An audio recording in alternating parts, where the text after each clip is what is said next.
అందరికీ నమస్తే. నేను మీ హైదరాబాద్ సిటిజన్.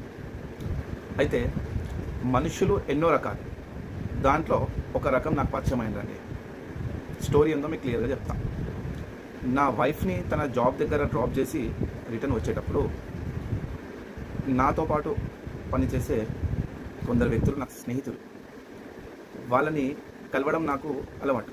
అప్పుడప్పుడు ఒక 7 times నేను నా వైఫ్ ఆఫీస్కి వెళ్తే అట్లీస్ట్ 3 times నా ఫ్రెండ్స్ని దారిలో వచ్చేటప్పుడు దారిలో వాళ్ళ చేసే పని ప్లేస్, వాళ్ళ వర్క్ ప్లేస్ ఉంది కాబట్టి వాళ్ళని వెళ్ళి కలుస్తూ ఉంటాను. ఆ కలిసినప్పుడు నా ఫ్రెండ్ నన్ను చాలా బాగా రిసీవ్ చేసుకుంటాడు. నేను రాగానే వాటర్ తాగుతావా, లేకపోతే ఏమైనా తింటావా, టిఫిన్ చేసినావా, కాఫీ తీసుకురావాలన్నా, కాఫీ చెప్పాలన్నా, కాఫీ తాగుదామా, ఇట్లాంటివి నన్ను చాలా కేర్ చేస్తారు. సో రెగ్యులర్గా తనను కలుస్తున్నాను కాబట్టి చాలా క్లోజ్ అయినాం మనం. ఇప్పుడు మనం ఏం చేస్తాం, ఎవరైనా వ్యక్తి మనకు క్లోజ్ అయినారు, చాలా మనకు ఎప్పటికీ వాళ్ళని టచ్లో ఉన్నాము అంటే మనకు నచ్చిన విషయాలతో పాటు మనం బాధపడే విషయాలు, మన బాధలు కూడా చెప్పుకుంటాం.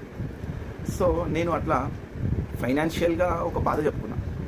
నేను ఒక పని స్టార్ట్ చేసి ఆ పని స్టార్ట్ చేయడం వల్ల నాకు జరిగిన లాస్ అన్నది ఏంటో అతనికి చెప్పుకున్నా.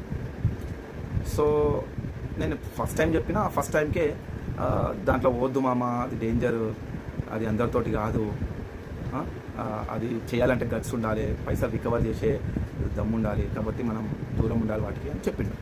మామ మంచి సలహా ఇచ్చినావు, థ్యాంక్ యూ, ఇక నాకు కూడా అర్థమైంది అని నేను కూడా అక్కడ రిప్లై ఇవ్వడం జరిగింది, అయిపోయింది అది.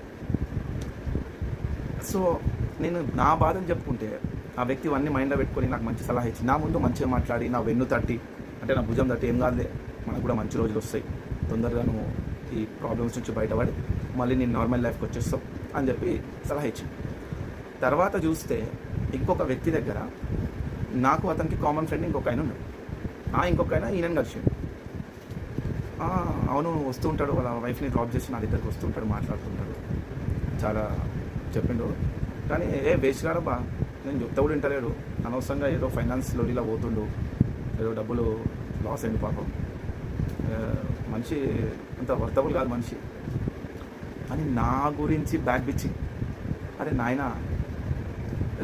నేను చేసిన పని ఏంటిది, నీకు నేను చెప్పుకున్నది ఏంటిది, నువ్వు ఇచ్చిన సలహా ఏంటిది, ఇది అయిపోయిన తర్వాత వేరే వ్యక్తి ముందు నా గురించి ఇంత ఇట్లా చెప్తున్నావు అంటే నేను ఏ రకంలో వేసుకోవాలి? అంటే మనుషులందరూ ఇట్లనే ఉందని నేను అర్థం చేసుకోవాలా, లేకపోతే ఇంకా ఏంటిది అసలు? ఇంకోసారి నీ దగ్గర నేను ఏదైనా సీక్రెట్ కానీ లేకపోతే నీకు చెప్పాల్సిన విషయం ఏదైనా నీకు చెప్పగలుగుతానా? ఇట్లాంటి డైలమాలో పడేసింది. సో మనుషులు ఇన్ని రకాలు ఉంటుంది.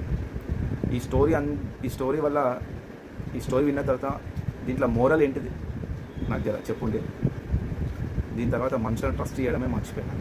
అయితే చాలామంది ఏం మనుషులు ఉంటారా బాబు, మనం ఒకటి అనుకుంటే నలుగురు ఇట్లా అనుకుంటారు అని ఇట్లా మనుషుల మీద కొన్ని వీడియోస్ చేసేవాళ్ళు. ఈ మన వేదాంత్ చేసేటోడు ఎక్కువ ఇట్లాంటి. వేదాంత్ అని ఇప్పుడు యూట్యూబర్ ఉన్నాడు కదా, ఆయన ఇట్లాంటి వీడియోలు చేసేటప్పుడు ఏ మనుషులు ఎవరు నిన్నెవరేమంటారు నాయన, నీకెందుకు వచ్చి చెప్తారు ఇవన్నీ అని అనుకున్నా. కానీ పర్సనల్గా నాకు ఎక్స్పీరియన్స్ అయినప్పుడు చాలా బాధ అయిందమ్మా. అదే నిజమే కదా, ఆయన చెప్పిన మనుషులు వీళ్ళేనేమో, మనం ఎప్పుడో ఒక దగ్గర బ్యాక్ బిచ్చింగ్ చేయలేదు. కాకపోతే ఒక వ్యక్తి నుంచి మనకు రావాల్సింది ఏముందో అది నేను వీళ్ళకి చెప్తే వీళ్ళు వాళ్ళ ఫ్రెండ్స్ కాబట్టి వాళ్ళు మాట్లాడి ఇప్పిస్తారేమో అని ఇట్లా చేసిరు అని చెప్పుకున్నాను తప్ప బ్యాక్ బిచ్చింగ్ లాంటివి నేను ఇప్పుడు చేయలేను. కానీ సమాజం ఇట్లుంది, దీంట్లో నీతి ఏందో, మోరల్ ఏంటిదో జర నాకు చెప్పు, మీరు చెప్తే నేను వింటా. థ్యాంక్ యూ, నమస్తే, జై హింద్.